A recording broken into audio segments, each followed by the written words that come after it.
नमस्कार, next eyes Hindi के HOD अंक में आपका स्वागत है। आइए बात करते हैं आज की पहली न्यूज के ऊपर। इस न्यूज को द हिंदू ने कवर किया था अपने पेज नंबर 20 पर और ये सोसाइटी सेक्शन की न्यूज है जो जीएस पेपर 1 के अंतर्गत शामिल होगी। न्यूज ये है कि new study decodes when the Nicobarese people come to the island. European journal of human genetics में प्रकाशित एक हालिया अध्ययन ने निकोबार द्वीप समूह के निकोबारी लोगों की जेनेटिक हेरिटेज यानी आनुवंशिक विरासत को उजागर किया है।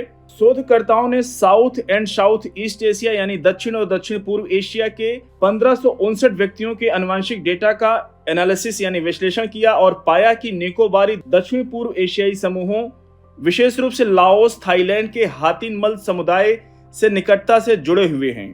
अध्ययन से यह भी पता चला है कि निकोबारी अपनी ऑस्ट्रो एशियाटिक लैंग्वेज यानी भाषा की जड़ों को बनाए रखते हैं और लगभग 5000 वर्ष पहले निकोबार द्वीप समूह में चले गए थे। पिछले अध्ययनों के विपरीत उन्होंने 11500 वर्ष के माइग्रेशन यानी प्रवास का सुझाव दिया और नए आनुवंशिक विश्लेषण ने अधिक सटीक समय रेखा प्रदान की है। निकोबारी जैसे अलग थलग पॉपुलेशन यानी आबादी के आनुवंशिक अनुकूलन विशेष रूप से रोगों के प्रति उनकी इम्यून सिस्टम यानी प्रतिरक्षा रिएक्शन यानी प्रक्रियाओं की जांच करने में भी योजना बना रही है। याद रखिएगा, जब भी कोई कम्युनिटी पर या ट्राइब्स पर कोई स्टडी की रिपोर्ट आती है तो यूपीएससी के पॉइंट ऑफ व्यू से इंपॉर्टेंट हो जाता है। यूपीएससी ने हमेशा क्वेश्चन पूछा है। आइए दिखाते हैं आपको। वर्ष 2021 में क्वेश्चन पूछा था। ये 2021 का ए सीरीज का क्वेश्चन नंबर 95 था। क्वेश्चन ये था कि भारत के संदर्भ में हल्बी और कुई पद किससे संबंधित हैं। ऑप्शन ए पश्चिमोत्तर भारत का नृत्य रूप, ऑप्शन बी वाद्य यंत्र, ऑप्शन सी प्रागैतिहासिक गुफा चित्रकला, ऑप्शन डी जनजातीय भाषा। कृपया आप लोग कमेंट बॉक्स में इस प्रश्न का उत्तर देने का प्रयास कीजिएगा।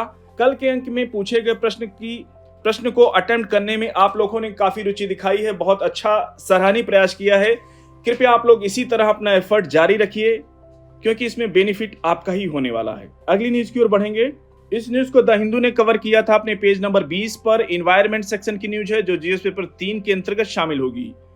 न्यूज ये है कि what is the corpus flower.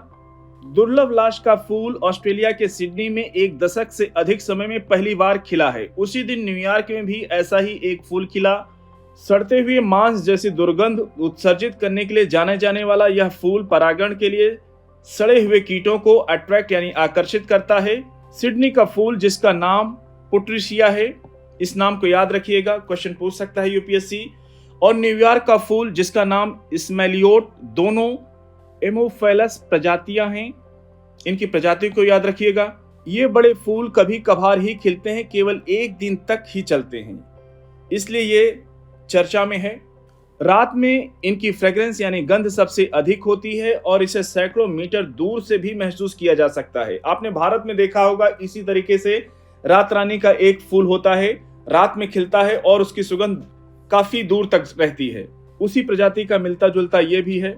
Indonesia के सुमात्रा द्वीप का मूल निवासी लास का फूल इंडोनेशियाई वाक्यांश बुंगा बंगकई के शाब्दिक ट्रांसलेशन यानी अनुवाद से नाम लिया गया है इसका। अगली न्यूज की ओर बढ़ेंगे।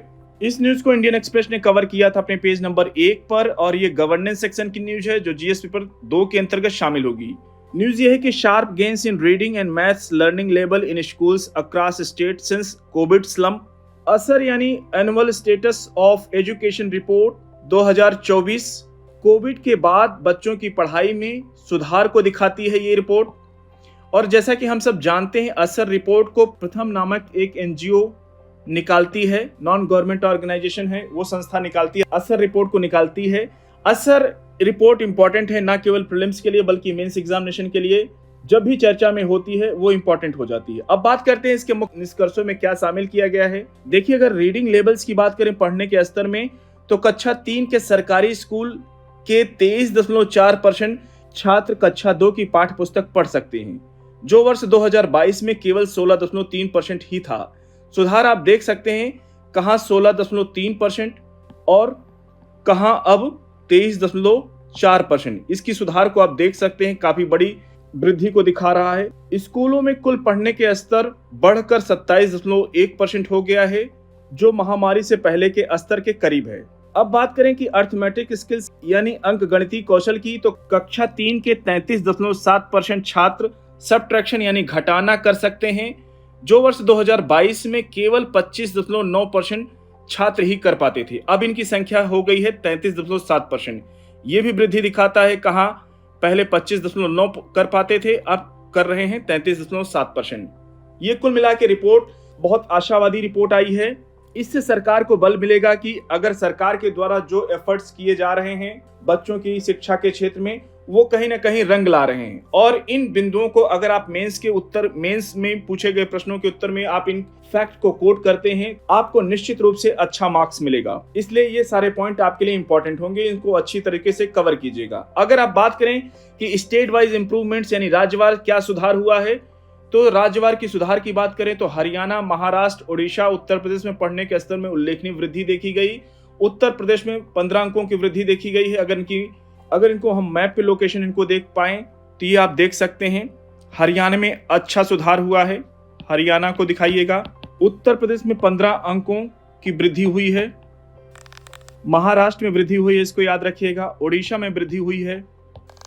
अगली न्यूज की ओर बढ़ेंगे। इस न्यूज को इंडियन एक्सप्रेस ने कवर किया था अपने पेज नंबर 15 पर, और ये इकोनॉमी सेक्शन की न्यूज है जो जीएस पेपर 3 के अंतर्गत शामिल होगी। न्यूज ये है कि SEBI propose when listed platform and how investors are likely to benefit from it.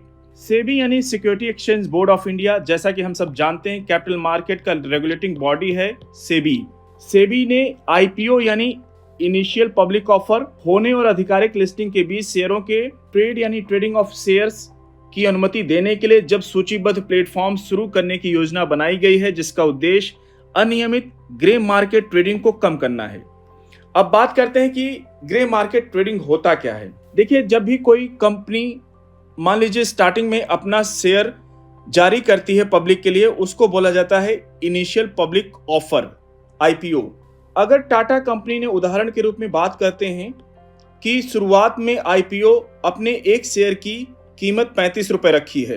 Tata ने अपने शुरुआती दौर में आईपीओ में अपने शेयर की कीमत 35 रुपए रखी है, लेकिन टाटा का इतना नाम है कि टाटा एक भरोसेमंद कंपनी है, निश्चित रूप से प्रॉफिट अर्न करेगी, तो लोग अपना अधिक से अधिक पैसा इन्वेस्ट करते हैं और टाटा के शेयर को खरीदते हैं। और डिमांड जब अधिक हो जाती है तो टाटा के शेयर की कीमत लगभग मार्केट में 50 रुपए हो जाती है। इस दौरान जब इनिशियल लाया जाता है, आईपीओ लाया जाता है, तो 35 रुपए होती है, लेकिन अलॉटमेंट और शेयर लिस्टिंग के बीच में 3 दिन का गैप होता है। इस दौरान जो ट्रेडिंग होती है that is called grey market trading. इस दौरान जो 3 दिन ट्रेडिंग होती है उसको बोलते हैं ग्रे मार्केट ट्रेडिंग। ठीक है, इसको याद रखिएगा। अब बात करते हैं न्यूज के ऊपर। देखिए, वर्तमान में शेयर अलॉटमेंट में 1 दिन का टाइम और लिस्टिंग में शेयर की लिस्टिंग की जाती है। जैसा कि आप सब जानते हैं, कोई नई कंपनी खुलती है तो उसको शेयर मार्केट में लिस्ट होना पड़ता है, वो चाहे एनएससी हो, बीएससी हो, नेशनल स्टॉक एक्सचेंज या बॉम्बे स्टॉक एक्सचेंज, उसमें लिस्ट होना पड़ता है। तो उसमें 3 दिन का टाइम अलॉट किया जाता है। इसके बीच का जो गैप होता है, जैसा कि अभी हम लोग चर्चा कर चुके हैं, जो ट्रेडिंग होती है उसको बोलते हैं ग्रे मार्केट ट्रेडिंग, और ये इर्रेगुलर मार्केट माना जाता है। इस अनियमित बाजार में आधिकारिक लिस्टिंग से पहले प्रीमियम पर शेयर खरीदना या बेचना शामिल होता है, जिसमें निवेशक शेयर के अधिक मूल्य पर खुलने पर यानी investors hoping to profit if the stock opening higher. मान लीजिए आज बुधवार का दिन होता है, मैं एक इन्वेस्टर हूं, 35 रुपए में खरीदा हूं, लेकिन जब अगले दिन 3 दिन के बाद मार्केट खुलेगा, उदाहरण के रूप में कल ही मान लेते हैं कि बृहस्पतिवार को जब शेयर मार्केट खुलेगा, तो मैं प्रॉफिट की उम्मीद करूंगा। उस दौरान जो एक्टिविटीज होती है उसको ये ग्रे मार्केट का नाम दिया जाता है। और सेबी का प्लेटफॉर्म इस ड्यूरेशन के दौरान व्यापार करने का एक विनियमित तरीका प्रदान करेगा, इसलिए इस दिशा में सेबी ने ये प्रयास किया है। तो ध्यान रखिएगा, ऐसे टर्म चर्चा में आते हैं तो यूपीएससी के लिए इंपॉर्टेंट हो जाते हैं, यूपीएससी क्वेश्चन पूछ सकता है, तो इसको अच्छे से कवर कीजिएगा। साथियों, आज के चोटी अंक को यहीं पर समाप्त करते हैं। मिलते हैं नेक्स्ट अंक में कुछ और इंपॉर्टेंट न्यूज के साथ। तब तक जुड़े रहिए नेक्स्ट टाइम्स हिंदी के साथ। धन्यवाद।